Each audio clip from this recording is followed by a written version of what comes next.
Now they often call me Speedo, but my real name is Mister. Now they often call me Speedo, but my real name is Mister.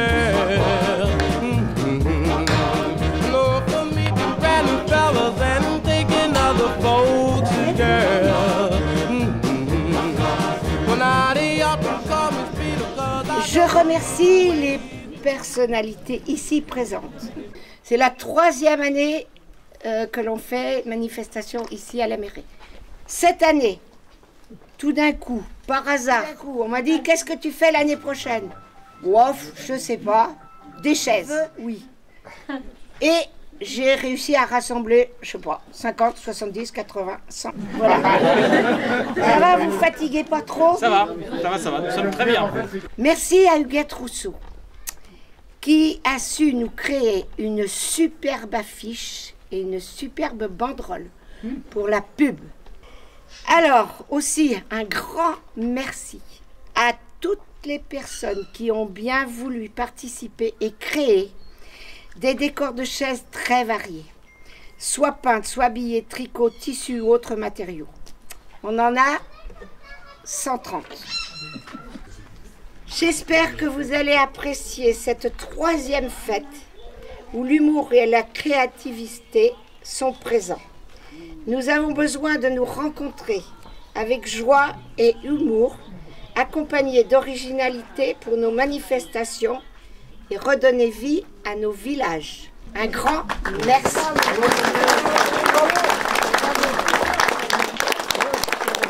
Alors c'est à ce moment-là que la garde républicaine arrive et tu dégages et le numéro 2 prend la place. C'est comme ça que ça se passe normalement. Non mais c'est toujours un grand plaisir de participer à cet événement, 3e édition. Et je sais qu'avec les équipes qui sont autour de toi, font que cette magnifique manifestation sera réussie.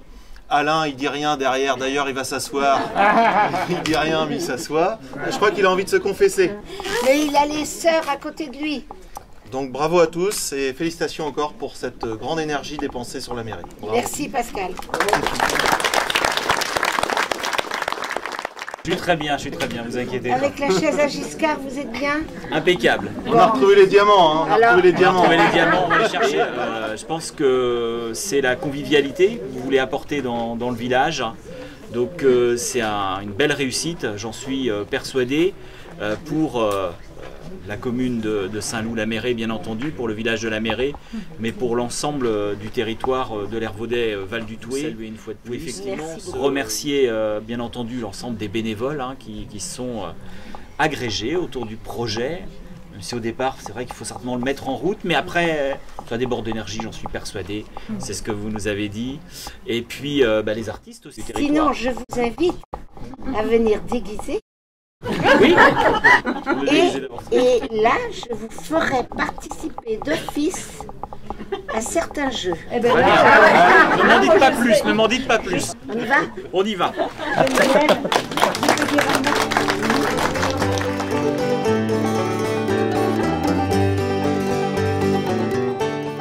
Geneviève voulait des petits oiseaux, alors je lui ai fait des mésanges, un petit roitelet et un rouge-gorge.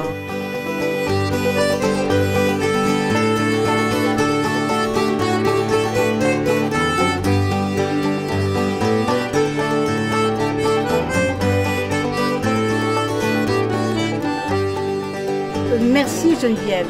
Je voudrais te dire à toi, aux sculpteurs, à l'aquarelliste, à vous tous, que créer, c'est vivre de foi.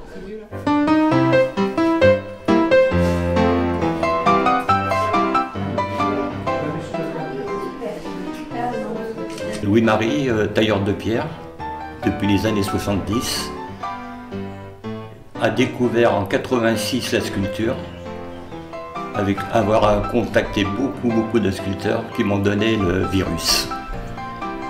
Et je fais toutes les tailles en granit, marbre, calcaire, tout.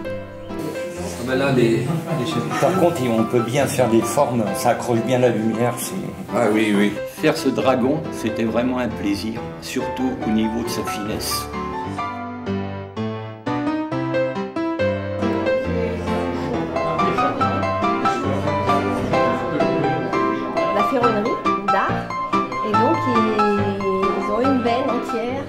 Bonjour à tous, je m'appelle Jean-Louis Maillère, je suis résident à côté sur la commune d'Aubigny et je vous présente ce que je suis en train de faire depuis à peu près 2 ans. Donc je travaille sur les énergies, je me considère pas comme un sculpteur, plutôt comme un transmetteur, même si les objets que vous pouvez apercevoir ressemblent quand même à des sculptures, ce sont des sculptures. Mais mon but premier, c'est donc de récupérer des objets du passé, bien sûr des Deux-Sèvres, travailler sur les objets des arrière-grands-parents. Et donc ces pièces-là, je les prends brutes de pommes dans le grenier, dans la cave. Je les touche, je les sens et je commence à travailler dessus sans absolument savoir ce que je vais faire. Et on arrive à créer une tête de cheval, une girafe, un éléphant. On revient toujours sur les concepts qu'on connaît plus ou moins, mais je ne fais pas de copie, je ne m'inspire pas d'internet ou d'autres choses. Voilà. Je me considère un peu comme au Japon. Au Japon, on dit que les gens qui travaillent d'une façon artistique ou artisanale sont des trésors vivants. Je ne me considère pas comme un trésor, mais comme je suis encore vivant, donc j'essaye de transmettre donc, les objets du passé et que cette histoire aux générations futures, et j'espère qu'elles resteront plus ou moins dans les Deux-Sèvres. C'est ma première exposition. Tout était plus ou moins dans mon atelier, enfin si j'appelle ça un atelier. Donc c'est aujourd'hui que mes pièces voient le jour et je suis très heureux que les gens des Deux-Sèvres, lors de cette journée du patrimoine, puissent jeter un œil sur un habitant d'à côté qui travaille dans l'ombre. Des vieux morceaux d'aspirateur, mais des vieux aspirateurs, du temps où il y avait un peu de ferraille. Bah oui. Des chenets de cheminée. Ah oui, d'accord.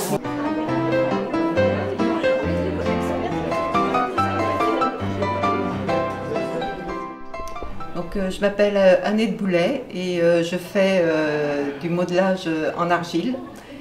Je sculpte l'argile, elle n'est pas cuite, je suis autodidacte, donc je modèle l'argile, je la fais sécher et puis après je passe de l'huile de lin pour la stabiliser. Après elle est patinée ou vernie, peinte et vernie. Voilà.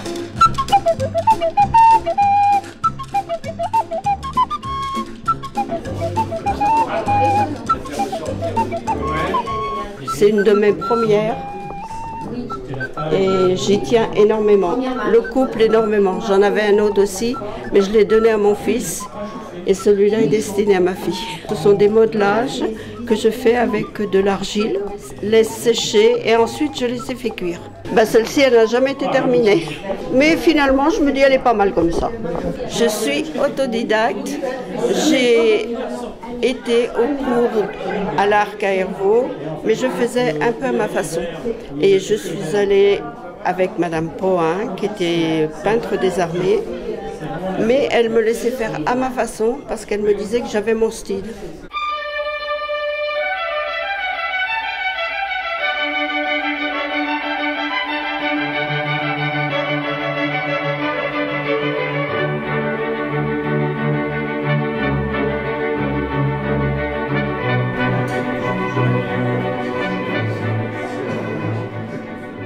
Je suis Simone Landon. Je suis dans la région depuis 14 ans, mais sinon je suis parisienne. J'ai travaillé dans l'éducation nationale, à la retraite, à Paris, tout à fait par hasard. J'ai lu qu'il y avait un professeur de sculpture sur nu dans le 14e et je suis allée la voir. C'était Dominique Vial. Elle était installée déjà depuis un certain temps et avait été formée par Paul Melmondo. Alors, je vous présente Fernand. Il était éleveur et il venait souvent me voir.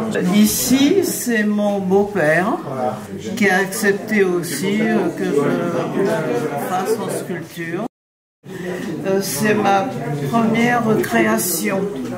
Et là, je n'étais pas contente du tout du résultat. Alors j'ai pris une batte et puis j'ai tapé. Et j'ai l'impression que c'est elle qui a décidé d'être comme elle est.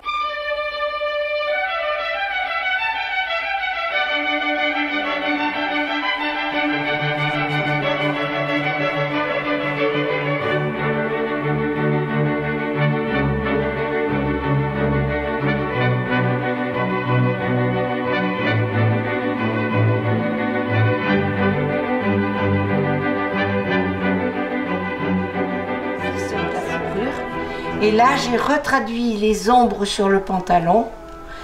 C'est pas de l'aplat. Si on fait de l'aplat, je n'aurai pas la même impression.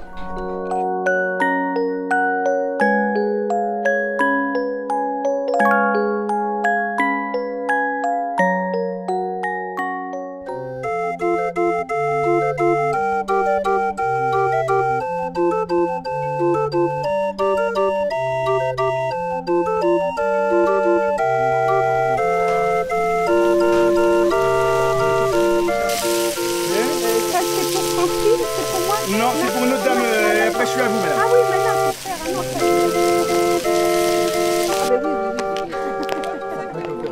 Bon alors, non, allez vas-y, couvre. Non, pas toi. Non, pas toi. Tiens, là sur la ligne de départ, là. Comment ça, la ligne? Allez, viens, je t'emmène. Viens, je t'emmène, n'aie pas peur.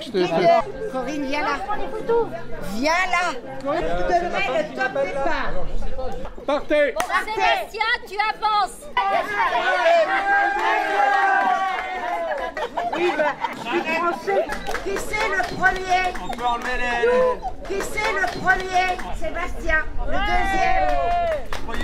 C'était Jean-Marie Fievet avec sa femme. Jean-Marie, je t'ai prévenu à ce qu'il a.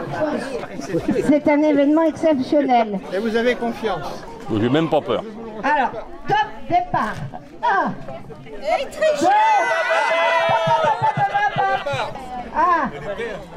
2, 3, partez! Attention à